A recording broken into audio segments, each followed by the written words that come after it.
여러분 안녕하십니까? 2월 8일 월요일 뉴스투데이 강원입니다. 수도권에서 가족을 만나기 위해 강원도를 방문했다가 코로나19가 지역으로 전파되는 사례들이 잇따르고 있습니다. 화천 사내면에서는 지난달 말 친척을 보기 위해 서울 거주 확진자가 방문했고 접촉자인 60대 여성이 지난 5일 확진됐습니다. 이후 화천 20번 환자인 60대 여성을 중심으로 주말 사이 지역 주민 4명이 추가로 확진돼 화천군은 어제 사내면에 선별진료소를 설치해 지역민들을 대상으로 진단 검사를 벌였습니다.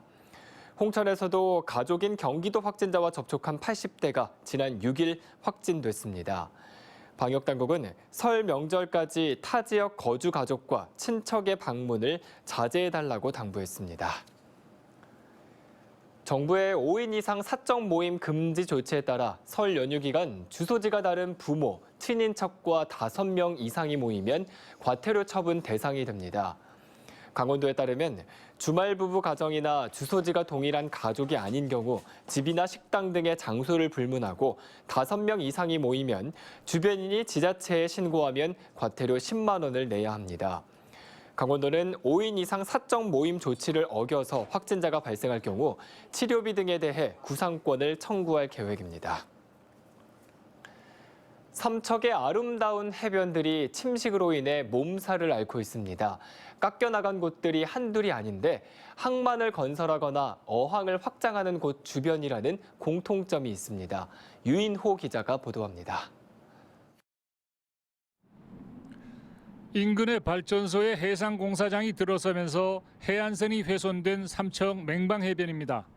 해안 침식을 막기 위해 육지에서 바다로 뻗어나가는 제방을 설치하고 있습니다. 바다에 칸막이 같은 구조물이 여러 개 생기면서 아름다운 본래의 모습은 잃어버렸습니다. 삼척의 해안선 길이는 93km. 곳곳에서 이런 침식 피해가 일어나고 있습니다. 삼척해수욕장 바로 옆에 작은 후진 해수욕장. 지난해 말 2,000톤의 모래를 메웠지만 다시 깎여나가 절벽처럼 변했습니다. 가까운 곳에서 어항의 방파제를 보강한 데 이어 지금은 동해항 신항만 건설이 진행 중입니다. 마을 주민들로서는 이제 예전부터는 작은 해수욕장이었지만 백사장도 이렇게 이쁘게 있고 그랬는데 깎인 부분에서는 많이 아쉬워하고 있습니다. 삼척 궁촌항 남쪽은 방파제 확장 때문에 여러 마을의 해변이 줄줄이 쓸려나가는 피해를 입고 있습니다. 해변을 따라 이어진 철로까지 수시로 위협해 레일바이크 운행이 위태롭습니다.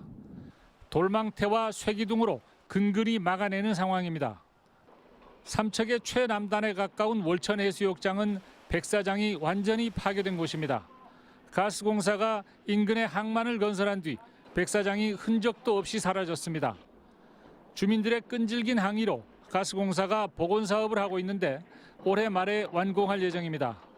삼척의 아름다운 해안선이 개발의 후유증으로 신음하고 있습니다. MBC 뉴스 유인호입니다.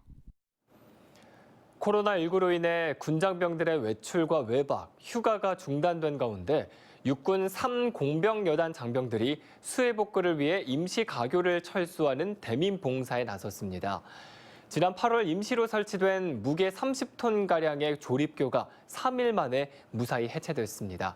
박민기 기자가 다녀왔습니다. 지난 여름 집중호우로 주저앉은 인제 서하면 양지교에 설치된 군용 조립교. 당초 2달 정도만 사용할 계획이었지만 수해 복구가 늦어지면서 6개월 만에 해체되고 있습니다. 군용 조립교는 양지교가 끊어진 뒤 마을을 연결하는 유일한 통로 역할을 해왔습니다. 최대 23톤의 하중을 견딜 수 있는 조립교에 구조물 하나하나는 장병 5명이 힘을 합쳐야 할 정도. 구조물을 분해 차량에 옮겨 싣는 시간과 노력이 조립할 때보다 3배가량 더 필요합니다. 길이 40m, 무게 30톤에 달하는 조립교 해체에는 육군 3공병여단 군장병이 나섰습니다. 군인으로서 이런 뜻깊은 임무를 수행한다는 것에 대해서 굉장히 보람을 느끼고 있습니다. 앞으로 양지교를 통해서 주민들께서 안전하게 생업에 종사하셨으면 좋겠고, 해체된 군부대 조립교 옆에는 인제군이 9억 원을 투입해 설치한 또 다른 가교가 자리 잡았습니다. 망가진 인제 양지교를 완전하게 복구하기 위해서는 앞으로 40억 원이 넘는 예산과 1년 이상 시간이 더 필요하기 때문입니다. 지금 저 양진마을 여기에는 20가구 한 40여 명이 살고 있어요. 그래서 올해 3월 달에 착공해가지고 2022년 2년에 걸쳐서 50억을 들여서 다리를 준공할 예정에 있습니다. 지난해 8월 400mm가 넘는 집중호우로 인한 민통선 인근 주민들의 불편은 군부대의 상생 노력으로 다소 해소됐지만 수해 항구 복구는 아직 갈 길이 멀어 보입니다. MBC 뉴스 박민기입니다. 오늘부터 강원도를 비롯한 비수도권 식당과 카페에서는 오후 10시까지 매장 취식이 가능합니다. 또 헬스장과 당구장 등 실내 체육시설과 노래 연습장 등 다중이용시설도 밤 10시까지 운영이 가능해졌습니다. 중앙재난안전대책본부는 방역과 자영업자의 생계 문제를 고려해 비수도권에 한해서만 코로나19 방역 조치를 완화했다고 밝혔습니다. 강원도관광재단은 지난해 강원도를 찾은 내국인 관광객이 2019년보다 8.8% 줄어든 1억 3,106만여 명이라고 분석했습니다. 강원관광재단은 KT통신 데이터와 BC카드 데이터에 기반한 빅데이터를 분석한 결과라며 지난해 내국인 관광객은 1월에 작년보다 27% 늘었다가 코로나19가 확산된 3월과 4월, 9월과 11월, 12월에 큰 폭으로 감소했다고 밝혔습니다. 관광객들의 목적지를 살펴보면 강릉이 가장 선호 지역으로 분석됐고 원주와 춘천, 속초와 홍천이 그 뒤를 이었습니다. 지난해 강원도의 관광 소비는 1조 9,170억 원으로 재작년보다 13% 하락한 것으로 분석됐습니다. 2030년 도내 13개 시군이 물 부족 사태에 직면할 수 있다는 경고가 나왔습니다. 강원도 수자원 현황 조사에 따르면 과거 최대 가뭄을 적용할 경우 2030년 기준으로 원주와 강릉, 인제 등 6개 시군은 생활용수와 공업용수가 부족할 것으로 조사됐습니다. 또 철원과 홍천, 양구 등 12개 시군은 농업용수 부족 사태에 직면할 것으로 예측됩니다. 즉 춘천과 동해, 화천과 태백과 정선 등 5개 시군을 제외한 도내 대부분 지역에서 물 부족이 예상되고 있습니다. 올해로 3회째를 맞는 2021 평창 평화포럼이 어제 개막했습니다. 평화 지금 이곳에서를 주제로 한 이번 포럼은 토마스 바이흐 IOC 위원장과 세계적인 투자자 짐 로저스의 특별 연설로 개막식 문을 열었습니다. 첫 특별 세션 한반도 평화 통일의 길을 시작으로 노벨 평화상을 수상한 무하마드 유누스와 데이비드 비즐리, 호사카 유지 독도 연구소장 등이 참여해 경제와 생태, 스포츠, UN 지속가능 발전 목표, 공공외교 등 5개 핵심 의제에 대해 논의합니다.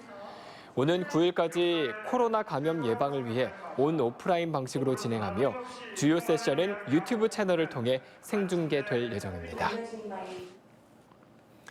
신임 춘천지방검찰청장에 김지용 서울고검 차장검사가 임명됐습니다. 김지용 신임 춘천지검장은 충남 부여 출신으로 성균관대학교 법학과를 졸업한 이후 부산지검 서부지청장과 그리고 수원지검 1차장 검사, 서울고검 차장 검사 등을 역임했습니다. 조종태 현 춘천지검장은 대검 기획조정부장으로 자리를 옮깁니다. 이번 전보는 박범계 법무부 장관 취임 이후 첫 번째 검찰 고위 간부 인사 조치입니다.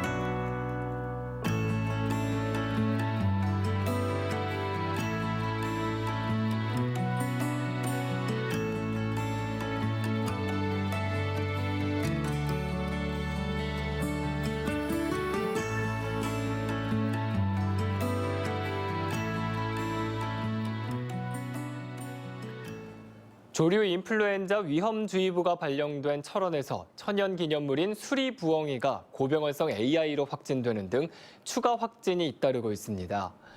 강원도에 따르면 지난달 26일부터 31일 철원에서 수거한 수리부엉이 1마리와 쇠기러기 36마리에서 고병원성 AI 바이러스가 검출됐습니다.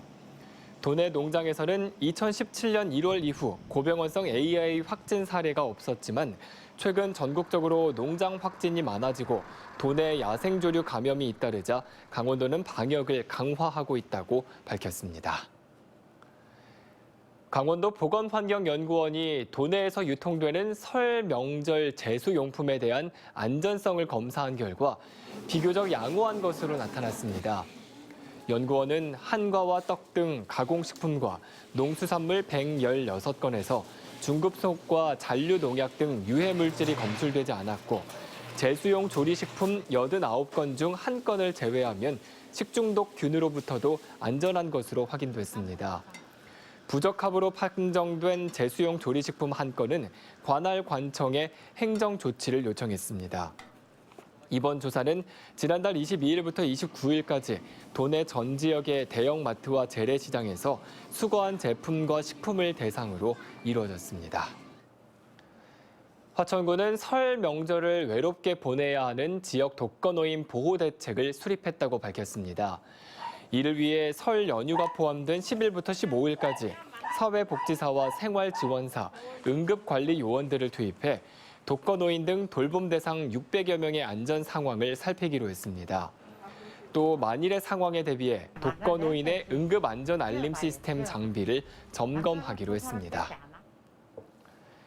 강원FC가 공격수 조재환 선수와 재계약했습니다. 강원FC는 이번 시즌으로 계약이 끝난 조재환 선수에게 여러 구단들이 영입에 나섰지만 더 좋은 조건을 제시해 재계약에 성공했다고 밝혔습니다. 조재환은 2019 시즌 서울 이랜드FC에서 강원FC로 이적해 첫 해 8득점 2도움을 올렸고 지난 시즌에도 5득점 3도움을 기록했습니다. 속초 시립박물관이 2021년 스마트 공립박물관 구축 지원 사업 공모에 선정됐습니다. 문화체육관광부 공모에서 속초시립박물관은 증강현실 디지털 아카이브 콘텐츠 제작 및 시스템 구축 부문에 선정돼 국비 1억 원을 포함해 2억 원의 사업비를 확보했습니다. 속초시립박물관은 확보된 예산으로 소장 자료를 기반으로 비대면 활용 AR 디지털 아카이브 콘텐츠를 제작할 계획입니다. 철원군이 코로나19 방역을 위해 3억 8천만 원을 긴급 편성해 다중이용시설 2,000곳에 방역 물품을 지원합니다. 지원 대상인 다중이용시설은 코로나19 방역 수칙이 적용되는 유흥시설, 식당과 카페, 체육시설, 학원 등이며 경로당과 어린이집 등 감염 취약계층이 있는 시설도 포함이 됩니다. 방역 물품은 발열 체크와 동시에 손 소독제가 분사되는 제품으로 해당 업소가 읍면사무소를 방문해 신청하면 오늘부터 10일까지 배부될 예정입니다. 이상으로 뉴스투데이 강원을 마칩니다. 시청해주신 여러분 고맙습니다.